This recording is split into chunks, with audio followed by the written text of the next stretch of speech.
What's your biggest, this isn't what it looks like moment? I was 16 and my parents had just left for a dinner out. It wasn't anything fancy, just a Friday night thing, but they made it clear they'd be gone for a couple of hours. I figured it was the perfect window to get a chore done that I'd been putting off forever: laundry. I headed straight to the laundry room, grabbed the detergent, and started sorting through the clothes. As I was filling the washing machine, I noticed a stubborn stain on one of my shirts. Naturally, I decided to throw it in with the rest of my laundry. I glanced at my pants and socks, tossing them in as well. Then I looked down at my underwear and thought, why not? Might as well get everything in one go. Before I realized it, I was standing completely naked in front of the washer, balancing detergent in one hand, trying to get the machine started without dropping anything. I remember thinking, this is efficient, completely oblivious to the fact that this decision would immediately backfire in the most mortifying way possible. Laundry started, and I did a mental pat on the back for myself for being so on top of things. Then I dashed toward the stairs to get back to my room and put on clothes. That's when it happened. The front door, which was inconveniently positioned directly next to the stairs, opened. I froze. My dad walked in. He didn't even have a chance to notice the detergent in my hand before his eyes fell on me, standing completely exposed on the landing. For a few seconds, neither of us moved. The world seemed to shrink down to the tiny area between the bottom of the stairs and the front door. My brain short-circuited. I could feel my face heating up and my stomach drop into a knot of absolute panic. And then he laughed. It wasn't a polite chuckle or a half smile.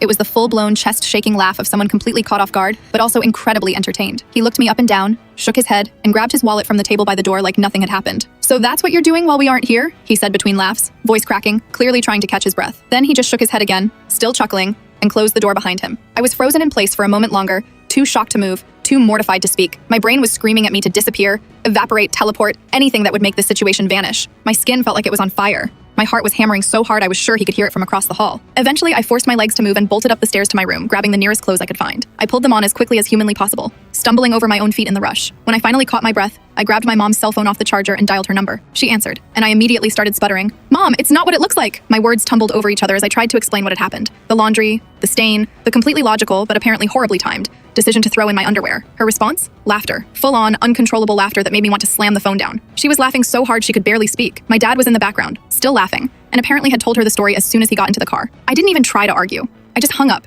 sitting on my bed, completely red, replaying the scene over and over in my head. Every detail, from my dad's initial shock to his laughter, to the way he grabbed his wallet and walked out, was burned into my memory. I couldn't even look at the laundry room without wincing. The next day, of course, they teased me endlessly. My mom brought it up at breakfast, smiling slyly and saying things like, "Hope you're doing laundry again? Fully dressed this time?" My dad chimed in with subtle remarks whenever I walked past, always with that same chuckle in his voice. It became one of those family stories that gets retold endlessly at gatherings, a permanent addition to the "oh God, remember when" pile. Every time it came up, I would groan and hide my face, but secretly, I couldn't help but laugh too. It was humiliating at the time, sure, but in retrospect, it was kind of funny, and my parents loved telling it because it perfectly captured my teenage awkwardness. Even years later, I can't think about doing laundry without picturing that exact moment. The door opening, my dad's eyes widening, the absolute silence before the laughter hit, and that incredulous, half-joking remark about what I was doing while they were gone. It's one of those moments that, no matter how old I get, I'll always remember with a mix of horror and humor.